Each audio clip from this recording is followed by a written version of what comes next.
Hello and welcome in to another episode of the Fantasy Football Forecast. I'm your host, Trevor Scott, joined by my co-host, Matt Giraldi. What's going on, guys? And we are back today again to go over Beat the Waiver Wire for Week 16 and Week 17, and we're going to focus on the defenses up front like we did last week. If you haven't checked out that video, go and look at our overview for the whole playoffs. Obviously, we're going to be playing it out Week 15, so maybe you're still looking for defense, and some of that initial conversation will still apply, but we're going to get back into Week 16 and Week 17 this week, go over maybe some of the changing situations, additional defenses that we could be playing here this coming week. In Week 16, if you're prepping, you have a bench spot and you're looking to add a defense in that slot, hopefully you get the win, and then you'll be able to use them next week. The first team that we're going to get into here for Week 16 is also a team we talked about last week, right? So I'll go over the teams we talked about last week, and then I'll go over the teams that additionally we think are worth looking into or possibly adding. The first team is the Detroit Lions. So they are 60% rostered. So a lot of you won't have the ability to get them, but they do have a solid matchup this coming week. They get Chicago, Caleb has been on and off. It feels like, it feels like he took another step back last week. They kind of got crushed. So their offense has been really hot and cold. I really just think in a division game, it's going to be outdoors at Soldier Field. It's going to be cold.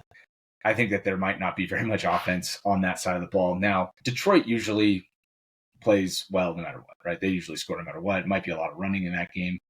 But if it is, the amount of possessions that the Bears get as well could be less. So I think the Detroit Lions are a very good option for next week. The next team down that we did talk about last week was the Arizona Cardinals, and they get Carolina. I added the Cardinals in our main league, and I'm not feeling nearly as confident about playing them against the Panthers. The Panthers have really looked good over the last month, and Bryce Young has been playing a lot better, and they're quickly becoming like a yellow defense on Sleeper, or a yellow matchup on Sleeper for defenses, I should say. And so I'm a lot less confident about the Cardinals than I was last week. We told you to pick them up. They put up 0 against Seattle after having 4 straight weeks of double-digit points. And so to me, I was just like, oh, man, hopefully they do something against New England this week, or they're going to get cut. They're going to be like maybe not such a good option going up against Carolina, who is favored for the first time in like 2 years, 3 years, or whatever it is, going up against Dallas this week. So that's my rundown on the Cardinals. I'm definitely starting to sour on them a little bit. If you did pick them up and plan to play them, maybe listen to some of these other teams, see if you can get another one possibly on your bench as well. I know I picked up one of these guys additionally as well, one of these units that we're going to be talking about here in a second. Hitting on the two teams that we also went over last week, Chargers going up against Denver. They're 37% owned, but very good defense, obviously, and then they also run a lot, so it limits the possessions. Denver's offense has been pretty good. So, but the Chiefs' offense is generally pretty good. The Chargers kind of held them down. The Chargers are just really good on defense. So, even in a matchup that doesn't look as necessarily high end, I think the Chargers have been getting after the quarterback. I think they could get 3-4 sacks on Bo Nix, turn him over one time at least, and that gives you a floor of kind of 6. And if they do give you any points in terms of holding the yardage or the points down low, I think that they're a solid option. And then the Falcons, right? They're up to 29% owned. When we talked about them last week, it was 10%. And they get the Giants. The Giants are just terrible right now. They're so bad. So there's a big time sack opportunity, turnover opportunities there. But obviously the Falcons just aren't the greatest defense. So that was why we kind of suggested maybe not going their direction if you could get one of these other options. The 3 new teams that we do want to talk about here for Week 16 will kick off with the Packers. So I think we probably should have been on them a little bit more. They're the 5th ranked defense so far this year, but they are 45% owned. So maybe they got dropped going up against Detroit more than we thought they were going to, and we didn't flag them because they were really highly owned before that. But they get Seattle this week, so you're probably not going to play them against Seattle, but then it's New Orleans. And New Orleans also had a changing situation with Derek Carr having a concussion and breaking his left hand. So there's a pretty good chance that Carr's not playing in that game. We'll get a good look at Haener this week and reevaluate whether or not you do actually want to start them in Week 16. But that feels like a backup quarterback situation with a good defense. Maybe Jair Alexander is back by Week 16. We were just talking about the fact that he might not play this week. So if Haener looks bad, Green Bay looks solid, and they're getting Jair Alexander back, that could be a smash spot in week 16 against New Orleans. The next team that we want to talk about, we got a lot of comments on this one in our last video, is the Colts. So we're going to add them in here, right? The Indianapolis Colts get Tennessee in week 16.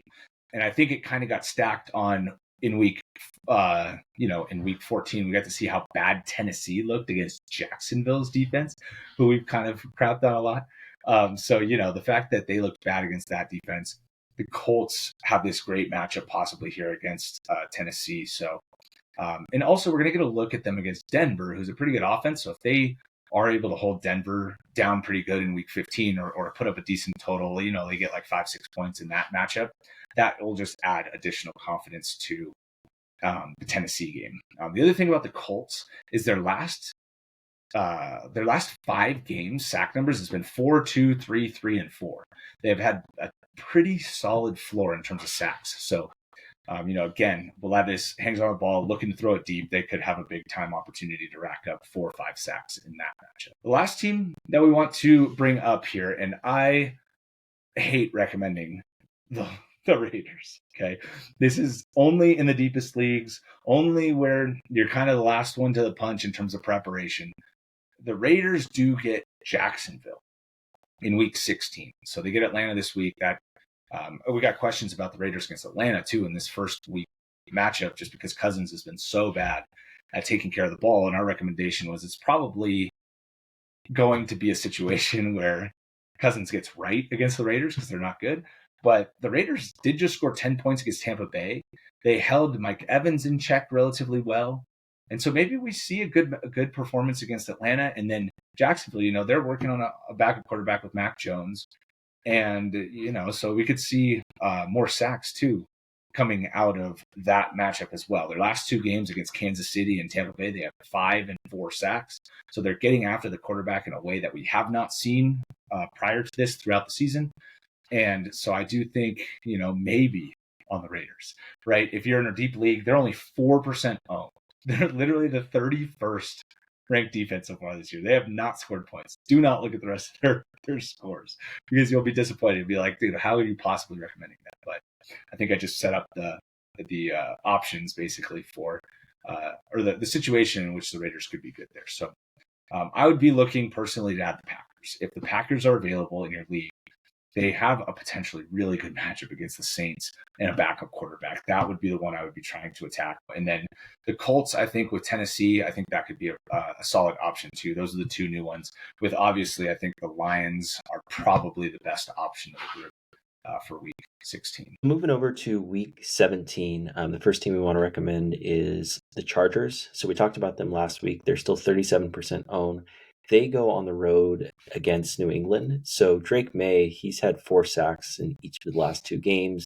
His touchdown to interception ratio is 11-8 on the season. And outside of the games against the Ravens and the Bengals, no team has scored more than 20 points against the Chargers all year. If you're the type of person that wants to attack actually a good defense, I think this is a pretty good matchup. Not to mention, the weather could be a factor in this one.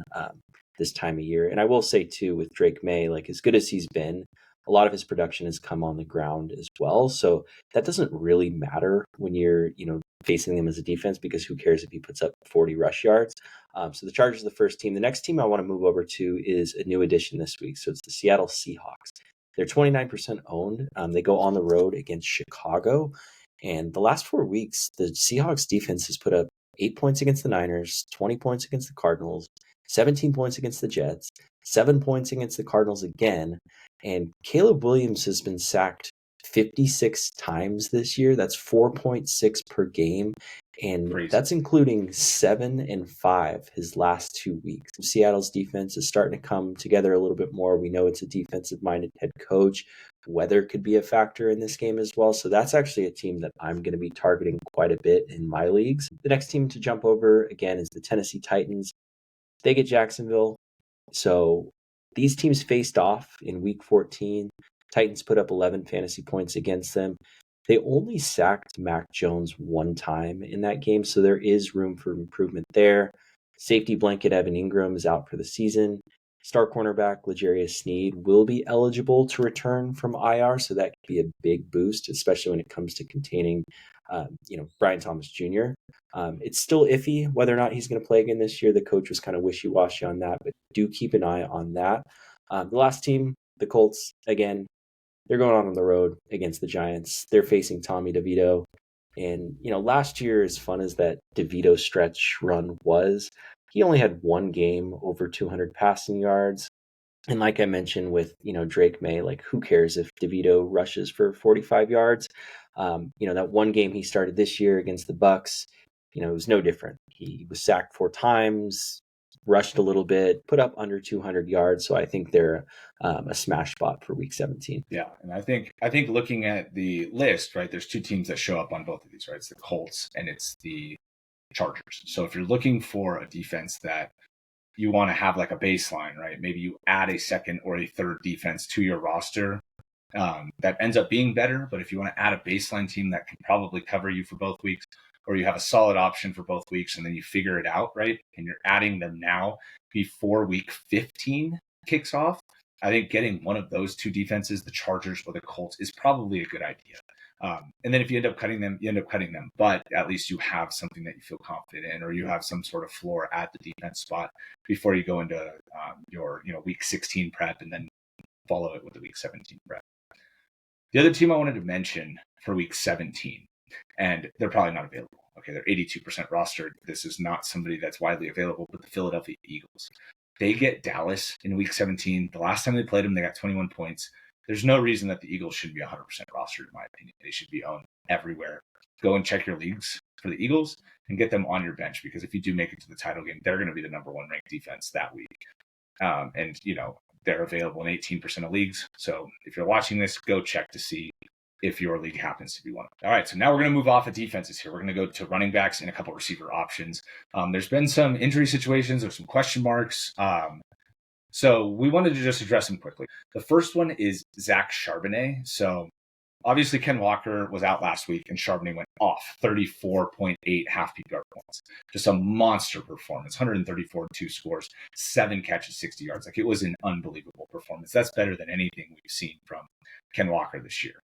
And then now he is going to get another start. Ken Walker is doubtful to play, and he gets Green Bay in that first matchup. So I think Green Bay's defense is good, but I think that they're vulnerable to running backs more even than they are to the pass. And I think Charbonnet is just awesome every time he gets the chance to start. I mean, even at the beginning of the year when Walker missed 2 games, he was awesome, right? 15.5 and 24.2 in weeks 2 and 3 when he was starting. So I think this is literally as simple as if Charbonnet is a starter, you're starting him, period. He's a top 10 option. He's only 78% rostered on Sleeper. Again, probably not available. 22% of leagues, go and check that your league is not one of those 22%. The second guy I wanted to mention here is Tyjae Spears. So again, another guy that's pretty well owned. He's been pretty much at 45% rostered the whole season. And that's honestly shocking with how bad he's been health-wise, right? How little work he's gotten. But people know he's a good player. And now in week 15, going up against Cincinnati, and Tony Pollard hasn't practiced all week. So, Pollard's probably going to play. We got news that he's likely to play. But just keep an eye on Spears. If Pollard doesn't play, or he ends up, we get a report that it's looking like he's not going to play or not expected to play, run to the wire and get Spears, because I think he can be a plug-and-play flex against the Bengals team that's vulnerable against passing running backs. The last guy I want to mention here, and this guy is deep in the depths of nothingness. So this is just a cautious discussion here, because Alvin Kamara has missed practice with an illness, and that's kind of something you usually miss one day, but then you get limited, maybe full.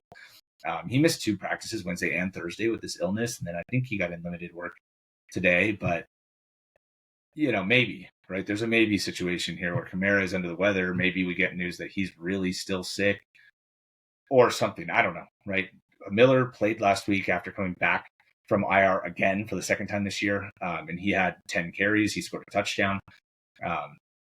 Isn't really a pass catcher going up against Washington. Not the best matchup, maybe, but just wanted to mention that in case somebody wasn't flagging the Kamara news. Just don't be surprised if we end up seeing him in a situation where we get some sort of news. It looks like he's off the injury report, Kamara, so that's probably not going to be relevant. But just in case, just make sure you're tracking Kamara's status before game time in week 15. At the wide receiver position, there's a few guys I just wanted to touch on. So the first one is Elijah Moore. So Cedric Tillman's out again. He's missing another week due to that concussion. We don't know when he's coming back, if at all. Elijah Moore, he's kind of one of those guys where if you need a spot start this week, if you've got George Pickens missing, if you've got other wide receivers that are down, you could do worse than Elijah Moore. Like, he had a tough week last week, but the week before he had 11 catches on 14 targets for 111 yards.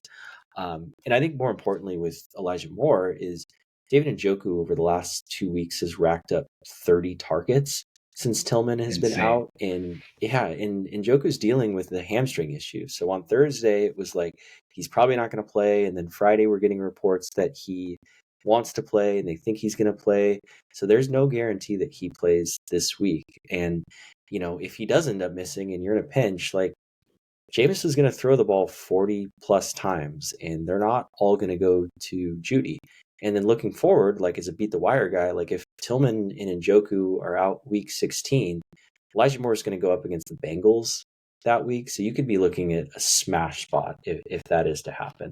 The next couple guys I just want to mention as a pair are Josh Palmer and Quentin Johnston. And again, kind of a spot start only if Ladd McConkey misses this week. Ladd has been limited in practice this week, which is a good sign, but that was also the same case last week. And when, Ladd was out, Palmer went, 6 for 78. QJ went, 6 for 48 with a score. I will say, as far as these two players go, I personally would probably lean Quentin Johnston only because he does have 7 touchdowns on the season to Josh Palmer's 1. As much as I dislike Quentin Johnston and as much as I hope Ladd McConkey plays this week because they're going to need him, I would probably lean in that direction just for the touchdown upside. Maybe they can get him going in space and he can hit that top speed. But again, keep an eye on Ladd. And if you're in a pinch, these are 2 potential options for you. That first quarter reception for Quentin Johnston last week, when he went over the middle and had like a 21-yard reception and got drilled between the hashes, I literally asked out loud, "Who was that?" And then he got up and it was number 1, and I was like, "Are you kidding me? You actually hung on to that ball? How is that possible, dude? You can't catch it when there's nobody hits you, and then you get drilled, and you were able to hang on to that one." So, hey, maybe there's something there. Maybe there's some improvement happening We'll see. with Quentin Johnston. I will say about the Quentin Johnston Palmer situation, right? Palmer had more targets, more receptions, and more yards last week against Tampa Bay. The defense is so bad that neither of these guys is a particularly bad play. Like, I think you could be fine if Ladd is out playing either one of them. I think Herbert's going to be throwing in this game quite a bit. And, the matchup does not get better. So if you're in a pinch, again, I would play these guys if you had to, and have a much higher level of confidence than you would in a regular week with these guys. So, all right. And with that, thank you guys so much for watching. Hopefully this defense, maybe some of these guys, to consider to throw onto the end of your bench just in case. And we look forward to seeing you guys in the next one. Good luck in week 15. Good luck winning your matchups this week. And we hope to see you next week back talking about week 16.